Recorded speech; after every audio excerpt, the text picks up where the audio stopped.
आज हम पढ़ रहे हैं कोल्ड विंड्स। तो कोल्ड विंड्स में ये है नॉर्थ अमेरिका और यहाँ पर जो आपके विंड्स हैं वो है डेजर्ट। स्पेसिफिकली ये होती है आपकी साइबेरिया, कनाडा और यूएस वाले पार्ट में। नेक्स्ट है आपकी साउथ अमेरिका में प्यूना, ये जो एंडीज वाली पार्ट है आपके वेस्टर्न मार्जिन पर, वहां पर है प्यूनास। यूरोप में है आपकी लेवेंटर, स्पेन स्पेसिफिकली।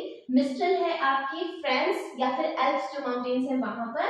बोरा है आपकी हंगरी टू नॉर्थ इटली, ठीक है। और यहाँ जो आपका रशिया वाला पार्ट है वहां पर आपकी विंड्स हैं बुर्गा या पुर्गा, ठीक है ना, बुरन या फिर पुर्गा, ठीक है।